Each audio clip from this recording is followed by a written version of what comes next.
Ladies and gentlemen, I have some sad news to share. My kitty cat, our kitty cat, Mystique, she has passed. She was just about 20 years old, and she'd been dealing with a lot of chronic illnesses for a while, and she'd been to the doctor recently, and the doctor recommended even euthanizing her, but we took her home, and she's been pretty comfortable for the last couple of weeks. But yesterday, was it the day before?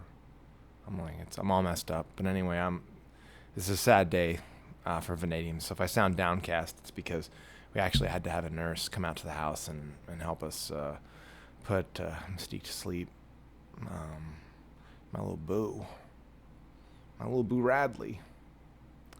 So she is so missed, and I'm like, as I'm recording, I'm like, yo, you shouldn't even be recording. But I want to, because there's something I want to talk about, and that's a movie from 1991 called Don't Tell Mom the Babysitter's Dead.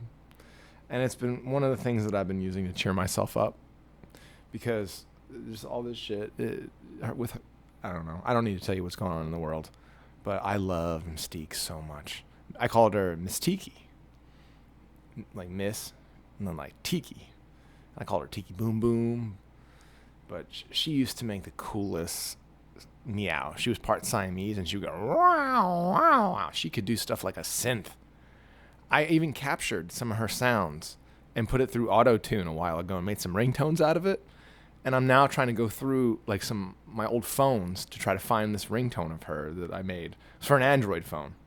So I now have an iPhone now, so I have to go back and through these. And I know it's there. I know I have it. So that will, I want to play that for the podcast because she has such an amazing voice. She was like Aretha Franklin and a cat. So I wanted to talk about a movie that I loved growing up. I watched oodles of times, and I think is almost perfect. And it's called Don't Tell Mom the Babysitter's Dead. And I think you guys should see it. Because Christina Applegate is wonderful. Just wonderful. Joanna Cassidy is just wonderful. Like, everybody in it. Josh Charles, Keith Coogan. It's amazing. Everybody. David Duchovny's in it. And I love it. I love it. Like, everybody in it is just tremendous. So, it's amazing, though, because I went, and I'll talk about the movie in a bit, but I was actually kind of surprised. I was expecting to see a bunch of glowing reviews on IMDb.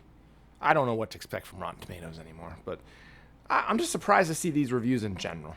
Because, I mean, some of them are good and supportive, because the movie has a couple flaws. So I'll give you a rundown of the movie. So you should just go and you should try to watch it. But so Christina Applegate is I think she's the eldest, or she's like twins or very close in age with Keith Coogan. And he's kind of a stoner, sort of a slacker. And she and the mom is some sort of like traveler or something and has to go away to Australia for eons for no apparent reason.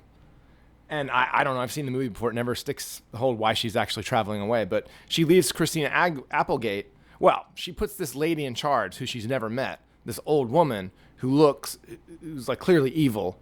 And this old woman just dies very shortly into the movie. Hence the title. But it's a very minor part of the movie because it takes place very abruptly and it's over even more abruptly. So it's nothing to dwell on, but that just kind of provides the title. It was almost like they kind of wrote themselves into a corner with that and they didn't really want to dwell on it because it's a better movie than that. And, you know, the way they dispose of the body and all that, we don't need to go into that because basically it's about how Christina Applegate takes charge of a situation. It's about leadership. The movie is about management and family and groups and getting things done and responsibility. And it's got some love in it too. And it's got an interesting thing in movies that it's not done very often in movies. You Can Count on Me is one that stands out, but the whole brother-sister relationship that when it's told in a meaningful way in a movie, you know, I just don't ever see it. I love my sister so much. My sister lives on the opposite coast, and I miss her painfully. But I love seeing in movies brother-sister relationships when they're like, they have sort of an honesty about them. And Christina Applegate and Keith Coogan just do it fucking tremendous. Tremendous. And he's so funny. Dishes are done, man. Everything about that dude is just great. And the love interest in it isn't annoying. It's cool. The kid's cool. He's not like some Joe Cool guy who's, got like a Porsche or something. He's like a working class, like responsible dude. It's hustling. Doesn't really know what he wants to do in life, but figuring it out. Wants to see the grunion mate. I respect it. And the kids, the other smaller kids in the family. The daughter I remember from Halloween, one of the sequels. She was tremendously scary. She was great in that movie. So check her out. Let me look up her name. I got to give respect to her name. Because I had her name in my head a minute ago, but I'm going to look it up. Danielle Harris. Tremendous actress. And she's been in a lot of stuff since. And, she's still obviously very popular and successful, but I think they should put her in more stuff because she's tremendous. And the one thing about the movie that is a little weird is the creepy boss dude. And how the weird jazz music kind of kicks in, like when he's kind of coming up to Christina Applegate and acting all like, like Pepe Le Pew. It's pretty creepy. And it's even creepier when you know that she's not of age. I think she can drive, so I guess she's 17. She's not of age in any kind of like, in most places, and it's not respectable no matter what. And it's just creepy. That guy in general is overly creepy, and it's a little too comedic in the telling of that creepiness. So, I don't know. That's, I think, a fair, not a major criticism of it, but maybe just a sign of how the movie has aged. But I don't think it's nothing that has a nasty spirit to it, though. I mean, you can sense that no one was really trying to make any kind of creepball statement. And Christina, all right, this leads me to an interesting thing. So I'm reading some of the reviews. And this, let me see here. All right. So Roger Ebert didn't love it. But he kind of just wrote it off. He didn't hate it or anything. But let me just tell you somebody who I don't like. Chris no likey no Peter Travers of RollingStone. And actually, Chris no likey no Rolling Stone either.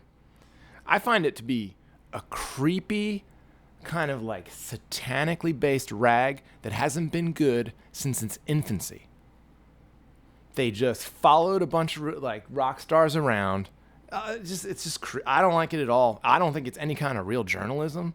I think it's some kind of creepy ball licking of musicians, and also it's just a propaganda wing of I don't know which government agency these days. So this asshole Peter Travers, I hope, I'm not sure if he's still around. I'm gonna hope he's not around, but I'm sure he is, because these assholes have a way of fucking staying with us. This is the way he starts his review, Mr. Peter Travers of RollingStone. Fucking bullshit. Fucking collection of nonsense. There's no telling how unflatteringly photographed Applegate delivers a comic line on the big screen. I'm not going to even have the whole sentence there. I don't even need to. He's not a good writer. Unflatteringly photographed Applegate. That's the beginning of your review. I don't know. And then he goes on to criticize this guy, same guy who gave people who brought Bill and Ted's Excellent Adventure and Critters. And he's criticizing them, grinds out the film equivalent of processed cheese. So he denounces those movies as well. And we both know those. We all know. We all know those movies are tremendous as well. So Peter Travers has been he is a pretentious asshole. The worst kind of critic that makes people hate critics. And he is a negative influence on art. And also, there ain't nothing wrong with the way Christina Applegate is photographed in that movie. Thank you very much. I don't know. It'd probably be pretty hard to photograph her the wrong way, I imagine. But it's just fine. And why just go lead in with the way an actress looks? In the beginning, you're fucking... I just don't like you, you asshole. Let's see what other kind of people can I hate on here. Los Angeles Times. Michael Wilmington. Oh, fuck this guy, too. This is a movie whose morality is as banal as its humor. And that's saying something. Whoa.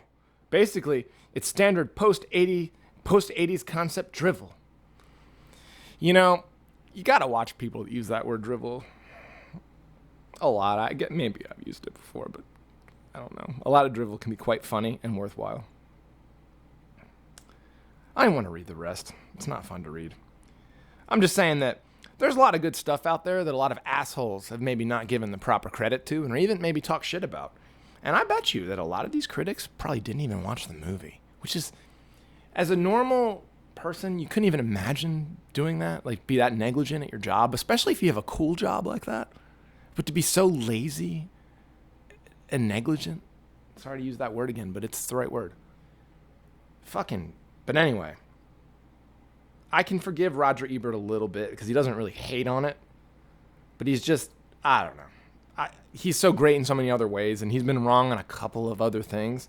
I think there's something that didn't touch him right about the way the death was dealt with, and some of the creepiness of the manager guy, Gus. And I understand that. And I think that that's a sign Roger Ebert was just kind of ahead of his time in terms of, you know, being sensitive to what actually is creepy. But it's a great movie. You guys need to watch it. Entrepreneurship. I love to see the way Christina Applegate handles responsibility, and the way the brother kind of grows up, and the way the kids and the family come together in the absence of some asshole mom who was fucking up the situation the entire fucking time. So the movie's about leadership and how you see the house is in total disarray when the mom's around, right? It is a mess. Basically, in this day and age, she probably would have had those kids taken away. Christina Applegate takes over. Within a week, it's like fucking Mary Poppins was running the place, right? And she has a job too. All right? And all of the kids are developing these interests. They're getting creativity. They're like developing other relationships. They're branching out. They're comfortable. They're secure. And then Christina Applegate has to give a big show at the end. All right? And what would be nice is if she could have just been honest with her fucking bitch of a mother and had somebody in her life she could have been honest with and supportive of all of this. What our brother and sisters, they were, and they tried really hard to make it all work and have her pull off this pageantry where she had to fake being a corporate executive and having this big house, which is actually her mom's house, and her mom comes back in the middle of the thing. And it's real shitty the way the mom acts and treats the kids from the get-go and especially at the end. And I understand. I think that's part of the issue Roger Ebert had with the film as well. But this is, again, don't throw the baby out with the bathwater. As bad as, and the Gus is a sleazeball, the mom in it is a total bitch. But believe me, the other characters make up for it. And you really see, it's almost like, I don't know. I like the movie Pippi Longstocking as well. I love to see kids kind of come together and show up adults. Because you want to know something really interesting, a bit of history? People think The Lord of the Flies was based on a true story. And it was, in a way. But the actual story was reversed to what really happened. What really happened was the kids were just fine and they took care of themselves. And I think they all survived with very minor injuries. And they all formed a very safe kind of communal space for that time.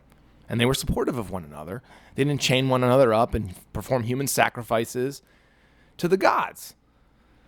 And they didn't like try to like run around in caves and slaughter pigs and paint war paint and all that shit. They didn't need to do all that. They just kind of hung out and everything was all right. And that was what happened. And it wouldn't make for a very interesting book. And I understand why the story was rewritten. But based on a true story, that is not what happens. And it's kind of, I think, a mistelling of, I don't know, it misses something. And I think people should realize something about human nature. Or maybe child nature. What is it about growing up that changes you? Because I don't know, if you put a bunch of adults on an island like that, man, they could have started off loving each other. All of them. The best of friends. And it could descend into bedlam until everyone is fucking dead, hacked up into pieces. And that's adults. But with kids, it doesn't work like that. And there have been a few other cases that I can actually go into and cite as well, where there's been a shipwreck or something, and kids kind of basically take care of themselves. That movie where they eat the buttock alive. I mean, there were young people in that, and they had to eat a buttock, but that person was already dead. And they took care of each other. So, human nature has both sides. So, all of that goes into, I don't want to call it a movie criticism. This is a movie review of a movie from 1991 that I suggest people watch. Because I'm not going to say that I don't watch any new movies that come out, but let's just say I have trouble with them. And I have trouble getting absorbed. And I generally just want to not pay attention a few minutes into it. With the exception of horror movies. Those are kind of where I'll be true. But I've been because of the death of Mystique. I've been going back and going back to the past. And this was a feel-good movie from my youth. And I remember watching it with my brother and sister growing up, and we had summer vacations, and we used to go outside and play all the time. But we had, TV we didn't have the internet, so we just play the same movies, on VHS, and this was one of them. And it's tremendous. And I should mention Josh Charles as Brian. I didn't mention the guy's name before. He's a handsome guy. Keith Coogan's a genius. David Duchovny. I don't know. I really like that dude. We should be hanging out. But anyway, Christina Applegate is lovely. Peter Travers is a shit for brains asshole. Don't Tell Mom the Babysitter's Dead is a tremendous movie. Go out and see it on the internet. Because I don't know that it's going to be playing in any theaters right now, considering that I don't know that any theater is playing any movies in the civilized world right now. COVID 2020. So this has been Vanadium at the movies with my review of Don't Tell Mom the Babysitter's Dead. Thank you all very much. Have a tremendous evening.